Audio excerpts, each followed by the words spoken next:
भारत माता की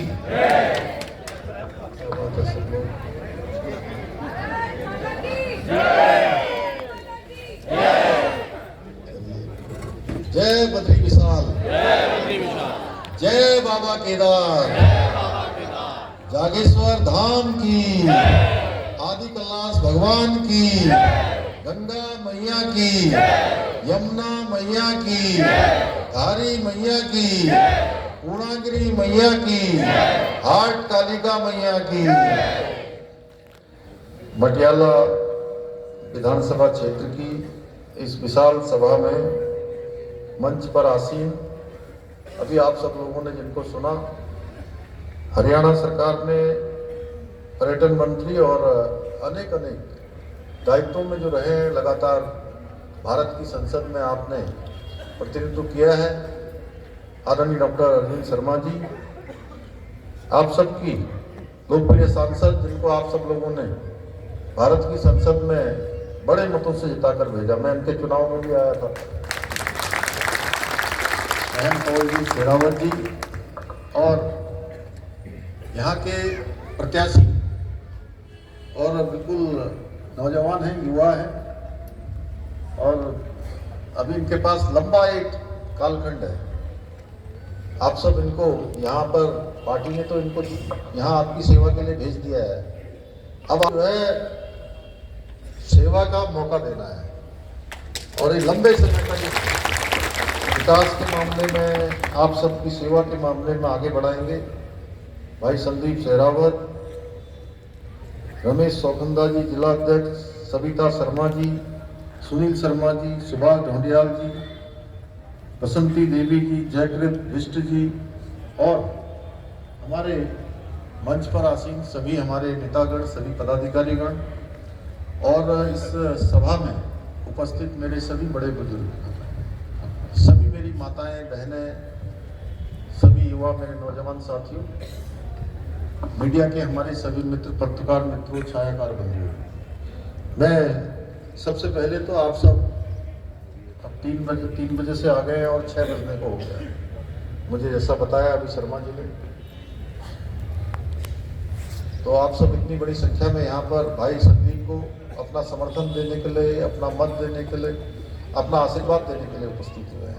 और मेरा भी यहाँ पहुँचने पर हमारी बहनों ने हमारे परंपरागत परिधानों से शानदार, उन्होंने थोड़ा पहन रखा है, नाक में भी लगा रखा है, गले में गलोबंद भी पहन रखा है। गलोबंदी बोलते हैं ना, हमारी माताएं पहनती थी, आमा पहनती थी पहले। अब ये देखिए नया परिवेश आ गया है, हमारा कल्चर फिर से लौट कर आ रहा है। हमारी संस्कृति लगातार, और मैं यही नहीं, मैं डॉक्टर शर्मा जी, मैं इंग्लैंड गया और इंग्लैंड में इन्वेस्टर समिट के लिए गया था, उत्तराखंड में निवेश आमंत्रित करने के लिए, उद्योग आमंत्रित करने के लिए। तो मैं रात को करीब 8:30-9 बजे वहाँ पहुँचा और वहाँ से उत्तराखंड के लोगों ने एक मेरा कार्यक्रम वहाँ रखा हुआ था और उस कार्यक्रम में पहुँचते पहुँचते मुझे लगभग 1.5 घंटा और लग गया और 8 साढ़े 8 घंटे की इंग्लैंड की फ़्लाइट होती है यहाँ से लंदन की, और मैं थोड़ा थक भी गया था। उसके बाद में गाड़ी में थोड़ी देर के लिए मेरी आँख लग गई, जिस गाड़ी से मैं उस कार्यक्रम स्थल तक जा रहा था। और जैसे ही मैं वहाँ पहुँचा तो मैं सच में थोड़ी देर के लिए मैं कंफ्यूज हो गया कि मैं ये उत्तराखंड यूके में हूँ या ये यूनाइटेड किंगडम यूके में हूँ। तो क्योंकि जैसे यहाँ पर आपको दिख रहे हैं ना, देखिए आप, ये हमारी बहनें बैठी हैं आगे, इन्होंने हमारा तिलक लगाया। हमारे जो भाई लोग हैं वो देखिए उधर, वो देखिए टोपी पहने हैं सब, ब्रह्म कमल की टोपी। हाथ उठा दीजिए जरा, ब्रह्म कमल वाले देखिए वो सब पीछे से लेकर। तो ये ऐसे हमारे पूरे उत्तराखंड का ये एक परिवेश है। और प्रधानमंत्री जी ने भी हमारे जो है 26 जनवरी 2022 को ये टोपी पहनी थी और उसके बाद ये टोपी आज पूरे विश्व में चली गई। वहाँ हर कोई टोपी पहना हुआ था, हर कोई हमारे ऐसे पारंपरिक परिवेश में था। तो ये परिवेश हमारा देश दुनिया के अंदर जा रहा है। आप सबने मेरा स्वागत किया, मेरे से पहले डॉक्टर साहब का किया होगा, कमलजीत जी तो आपकी अपनी है, संदीप यहीं आपका है, तो आपने स्वागत किया, अभिनंदन किया। मैं भी हृदय से आप सबका स्वागत करता हूं, आप सबका अभिनंदन करता हूं। और आज के इस अवसर पर एक दुखद घटना हुई, क्योंकि मेरा बचपन खटीमा में बीता। मैं पिथौरागढ़ में पैदा हुआ, सीमांत क्षेत्र में, उसके बाद खटीमा आ गया, फिर मैं लखनऊ पढ़ने चला गया। मैं लखनऊ विश्वविद्यालय से पढ़ाई करी। ये बताने का हेतु मेरा ये है कि यहाँ पर एक विस्तारक के रूप में श्री अमित सिंह यहाँ पर थे, शाहजहाँपुर पुवाया के रहने वाले थे। मैं पुवाया गया हूँ, मैं उनके गांव तक गया हूँ, और 14 फरवरी को उनका हार्ट फेल होने से उनका निधन हो गया। आप सब लोग, भारतीय जनता पार्टी के लोग जानते हैं, बहुत दुखद घटना थी। मैं आज इस सभा में सबसे पहले उनको अपनी श्रद्धांजलि अर्पित करता हूँ कि भगवान उनको अपने श्री चरणों में स्थान दे, और उनके पारिवारिक जनों को जो असमय इतना बड़ा कष्ट आया है, भगवान उनको इस कष्ट को सहन करने की शक्ति प्रदान करे। वो हमारे बहुत समर्पित कार्यकर्ता थे। वास्तव में ऐसे कार्यकर्ता हमारी पार्टी के स्तंभ होते हैं। भाइयों बहनों, मैं आज आप सबके बीच में हमारे ये मटियाला विधानसभा के भाजपा के प्रत्याशी भाई संदीप के लिए आप सबका मत, आप सबका समर्थन मांगने के लिए आया हूँ। और संदीप सेवा की युवा सोच के साथ इस क्षेत्र को आगे बढ़ाने का संकल्प लेकर आप सभी के बीच में चुनाव मैदान में है। आप सभी इनको विजय बनाएंगे तो मैं कह सकता हूँ, जैसा डॉक्टर अरविंद शर्मा जी ने कहा कि ये आने वाले समय में इस पूरे क्षेत्र को, और अभी बहुत कुछ सीखेंगे, अभी नए ही भी है, ऐसा नहीं है कि सब कुछ सीखे होंगे, क्योंकि मैं भी इनके जैसे नौजवान जो युवा होते हैं उसी समय राजनीतिक क्षेत्र में आए, और हमारे प्रधानमंत्री जी की सोच है नौजवानों को आगे बढ़ाना है, युवाओं को आगे बढ़ाना है। इसलिए आप देख रहे होंगे भारत के अंदर नए नए नेतृत्व पैदा हो रहे हैं, नए नेतृत्व आ रहे हैं, लीडरशिप आ रही है, और लंबा कालखंड होता है, तो निश्चित रूप से ये छाव भी देंगे।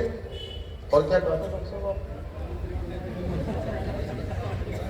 24 घंटे आपके लिए हाजिर रहेगी। एक ऐसा पौधा है जो पेड़ बनकर इस क्षेत्र की सेवा करेगा। भाइयों बहनों, मैं देवभूमि उत्तराखंड से आया हूं, तो मैं थोड़ी उत्तराखंड की बात कर लेता हूं। देखिए, उत्तराखंड देश का पहला ऐसा राज्य बन गया। हमारी विचारधारा के तीन प्रमुख जो है हमारे मुद्दे थे। एक मुद्दा था कि देश के अंदर एक विधान होना चाहिए, एक निशान होना चाहिए, एक प्रधान होना चाहिए। जम्मू कश्मीर के अंदर नारा लगाते थे कि देश के अंदर जो है हमारे पंडित श्यामा प्रसाद मुखर्जी के नेतृत्व में कि देश के अंदर 2 विधान 2 संविधान और 2 निशान नहीं चलेंगे। भाइयों बहनों, देश की आज़ादी के बाद हमारा संकल्प था, और ये संकल्प हमारे प्रधानमंत्री मोदी जी के नेतृत्व में पूरा हुआ। देश के अंदर 2 विधान 2 प्रधान और 2 निशान ये समाप्त होकर पूरा जम्मू और कश्मीर, जो भारत का अभिन्न अंग होते हुए भी अभिन्न अंग नहीं माना जाता था, उसको अभिन्न अंग बनाने का काम प्रधानमंत्री मोदी जी ने ये धारा 370 समाप्त की, और पूरा जम्मू और कश्मीर भी भारत का अभिन्न अंग बन गया। दूसरा, 500 वर्षों से अनेक पीढ़ियां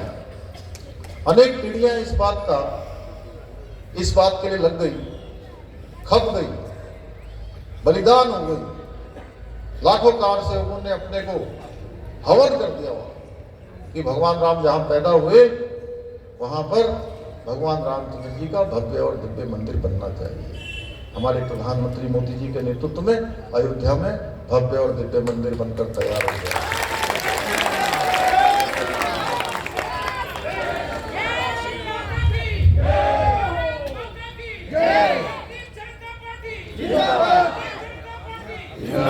तीसरा, देश के अंदर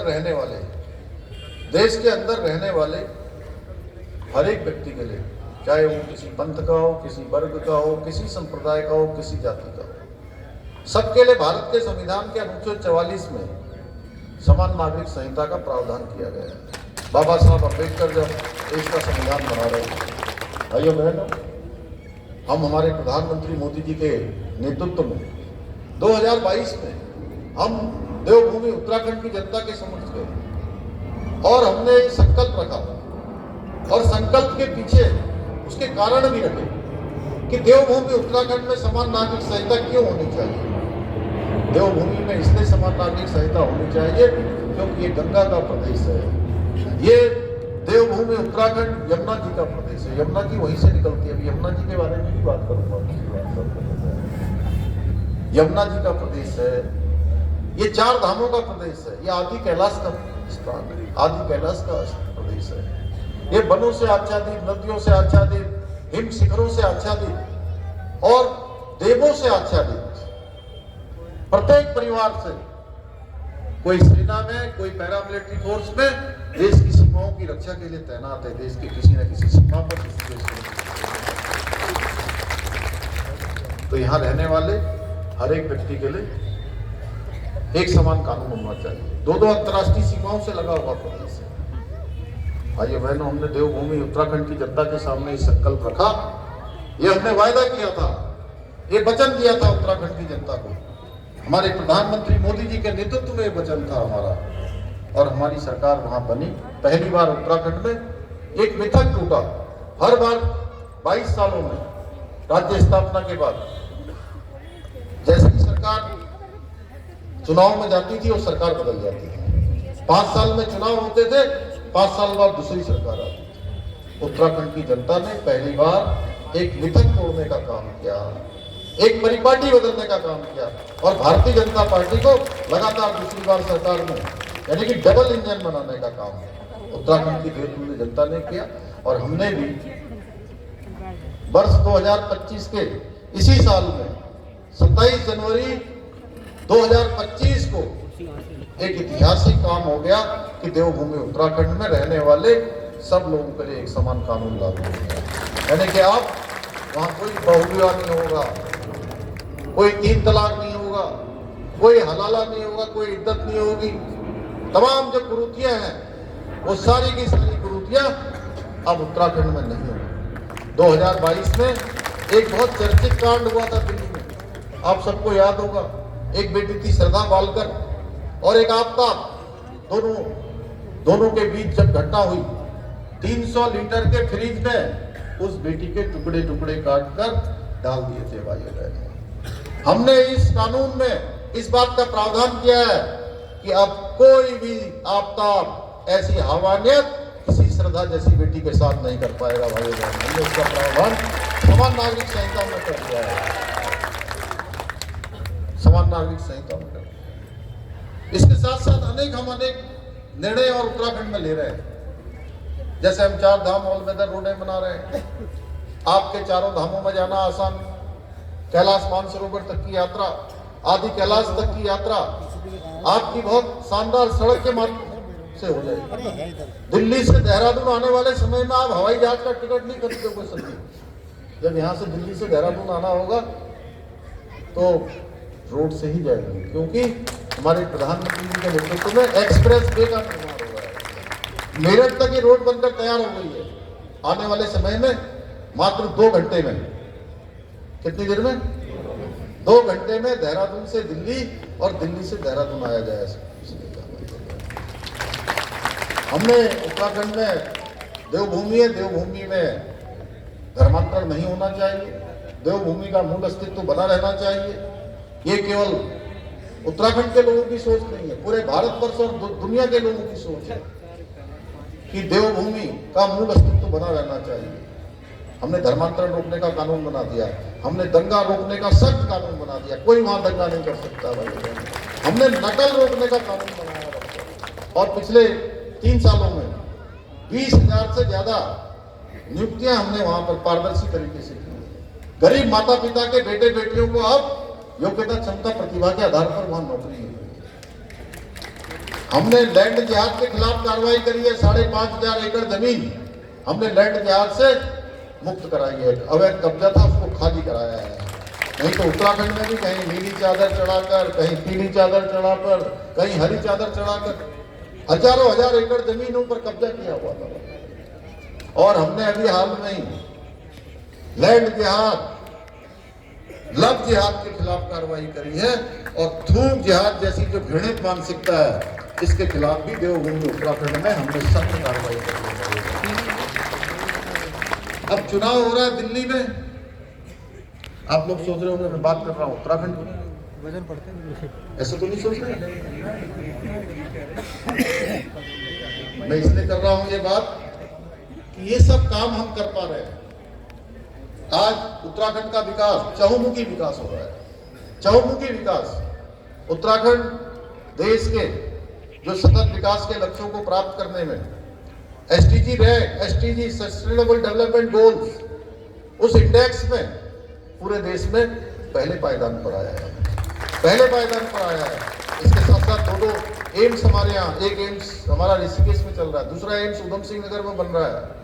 हवाई सेवाएं चाहे हमारे एयरपोर्टों पिथौरागढ़ से लेकर पंतनगर, देहरादून, तमाम जगह पर जो है आज हवाई सेवाएं हमारे यहाँ उपलब्ध हो गई। एक छोर से दूसरे छोर तक जोड़ने के लिए चाहे वो ऑल वेदर सड़कें हों, चाहे भारतमाला की सड़कें हों, उस पर काम हो रहा है, तेजी से काम हो रहा है, लोगों का आवागमन आसान हो रहा है। कोई क्षेत्र ऐसा नहीं बचा है। हमारे प्रधानमंत्री जी का विशेष लगाव देवभूमि उत्तराखंड से है। और मैं ऐसे उत्तराखंड के बारे में बोलते रहूंगा तो मैं कई घंटे बोल सकता हूँ, लेकिन मुझे अगले कार्यक्रम में भी जाना है। मैं घड़ी भी देख रहा था कि अब कितना टाइम बच गया, कितना यहाँ से 1 घंटा लगेगा।